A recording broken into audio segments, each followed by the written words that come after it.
Welcome to Not Factory Approved. Yet another day of another Cadillac adventure. So I took this out on the road yesterday, and besides not having third gear, which I'm thinking is a valve body problem in the transmission, it was unstable. And so trying to check the caster on this, I'm getting it's about 5 degrees the wrong way, which means that it's not sloped forward like that, it's sloped backwards like that. Kind of like a shopping cart. You know how stable those are. So I'm trying to find out why it's so far out. And I know the car has been in a front end accident, but I see no signs of any frame damage. And when I had the body off, I did measure the frame corner to corner, and it was good. It was within 1/16 of an inch, if I remember correctly. So there's something else wrong, and I was wondering if I swap sides with any of the parts, and I don't see how that's possible. And all the markers are correct, like this bolt to clamp, as far as I can tell, is supposed to be pointing to the back. The grease nipples on the spindle here, it's not the spindle, but the upright piece is on the front, which is what they're supposed to be. I've got it roughly centered, and it's 5 degrees out. This is the adjusting cam here. So you can adjust this backwards and forwards for caster, and then it has a lobe that adjusts for camber. You can do a less than one turn to put the camber any place you like. So this is back in the days when they made things highly adjustable. Not so much anymore, because they stamp them and they count on everything being correct, and it usually is. So I'm still trying to figure this out. There's a pivot in here, the bottom of the A-arm, and as far as I can tell, the manual makes no mention of that being front or back, or ensuring the side it's on, and they look like they're the same dimensions front and back. So that shouldn't be the problem. This is all supposed to be in the front here, which is correct. There's no adjustment on the bottom. That just bolts up. So I'm wondering if it's something weird, like the shocks or mounting holes are moved, or there's some slop there, or the arms are bent. I know these arms forks on the other side, this one actually bends in a fair amount, but other than that I can't see any difference. So might have to take the shocks out and just make sure that I press these in, but they do look the same side to side. And I did have the shocks apart, replaced seals and cleaned up the pistons and bores and so on. So that's one possibility. Other than that, I'm still looking for a solution. So here's where I'm going with my craziness at this point, and why I've come to this irrational decision. Inside is the anchor for the A-arm. You can see it hanging down there, the big 1-inch threaded bolt that's threaded 1 inch on each side. See if I can reach in there without going too crazy. Right there. The A-arm mounts on that with 2 of these.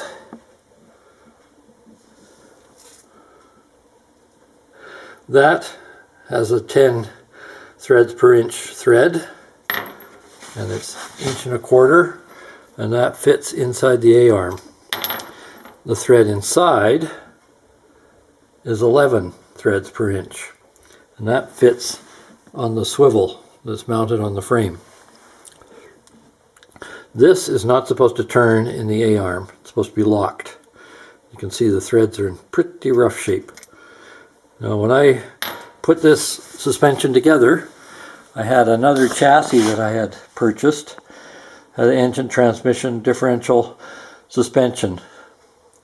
It's from a Series 62, but this is a Series 61, And the Series 62 is just longer. Other than that, everything else is the same, except possibly the springs might be a little stiffer and the brakes are a little bigger. So I've got Series 62 brakes on the front of this car.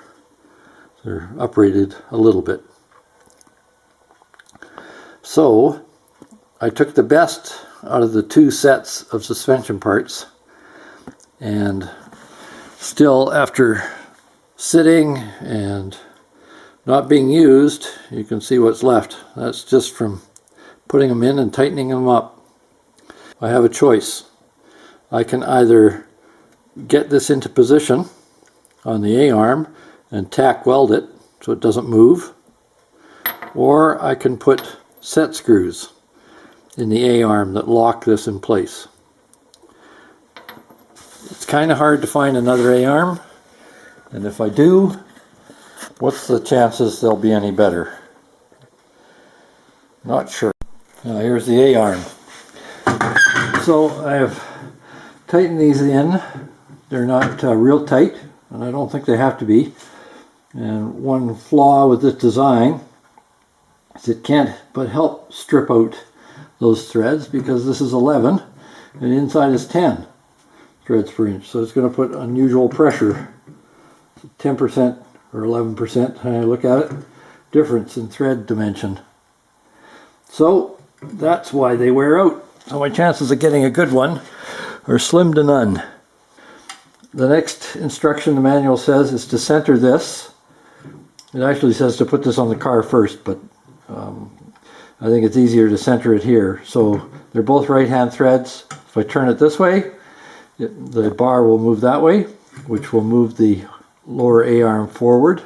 In this case, that's the way it sits in the car on this side.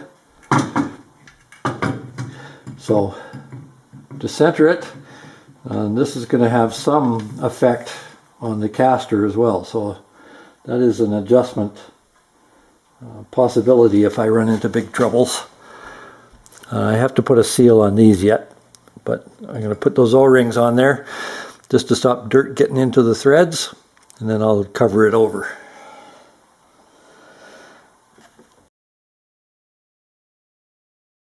Please don't forget to like, share, subscribe, or even notify, or any of the above, or all of the above. Thank you. Well, there's that part. The first one, 2 bolts to lock it. Swivel is there. It's centered. Put it back in, and hopefully we can start aligning and get some decent numbers. Here's something nutso for you. If you want to take out the shock, you got to remove the coil spring, because there's 2 nuts on the bottom of these 2 bolts, and you can't get at them because they're up inside the coil spring. Beauty. Here's what we got so far. I put the bottom pin in, and I've got the A-arm in. Those are the locking screws. Could use some shorter set screws, but I'm not sure if I want to have to use an Allen wrench every time. So I'm still thinking about that one. But anyway, that locks them in place.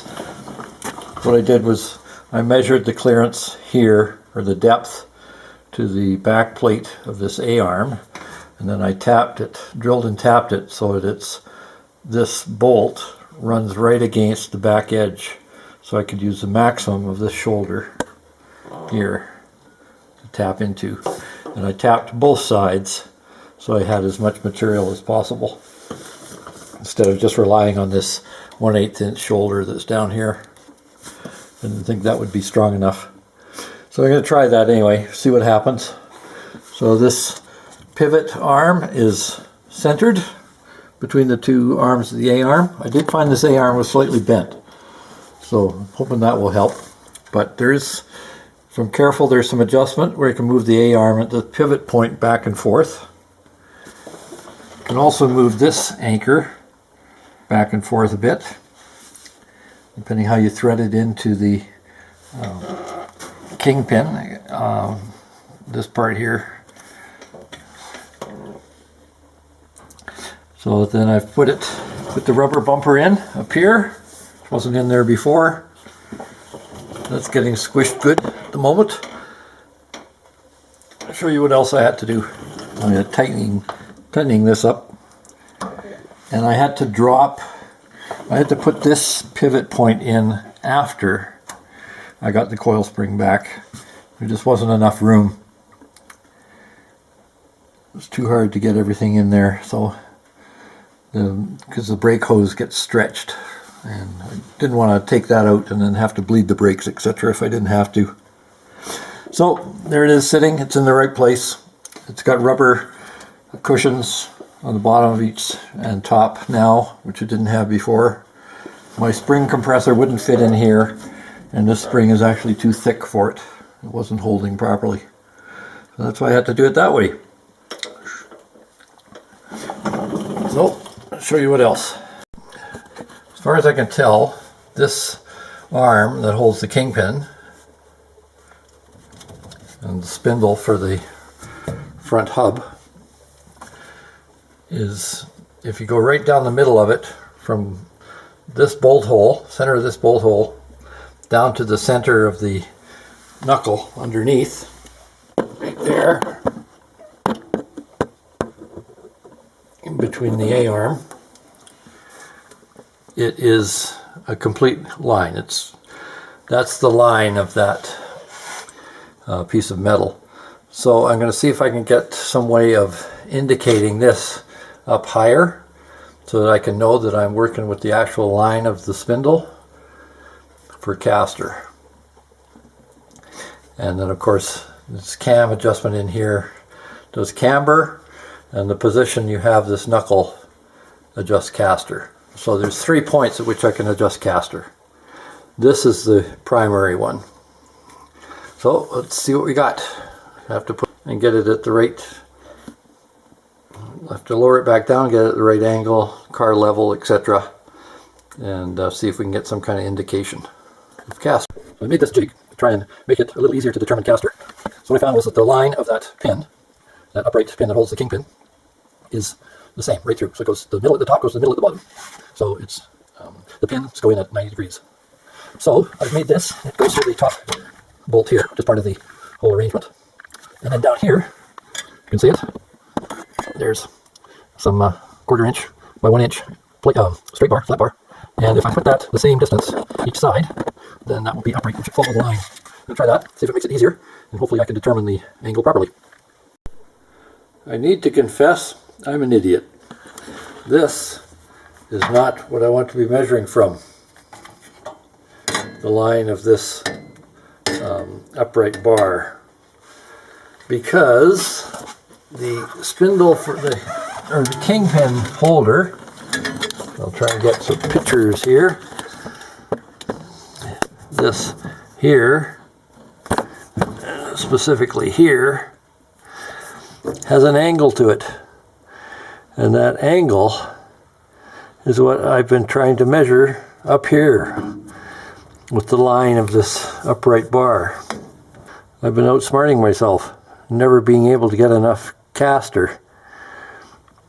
And so now, if I measure along these flanges here, top and bottom, I get a negative caster a negative caster of 2.5 degrees, which is just about perfect. So I'm going to tone that down just a little bit and call it a day.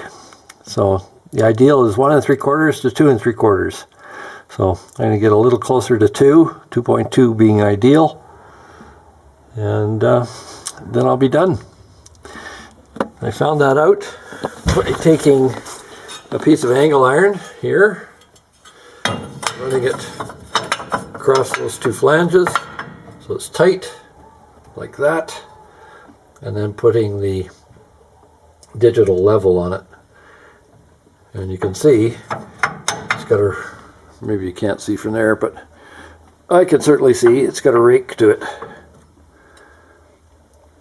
So all that time I spent mucking around, didn't have to. So I'll have to put a few things back to where they were.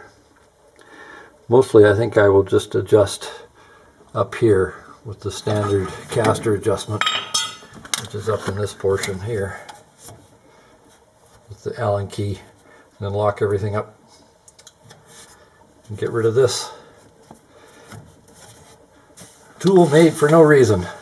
Oh well, it's experience. It's meaningless experience, but it's experience.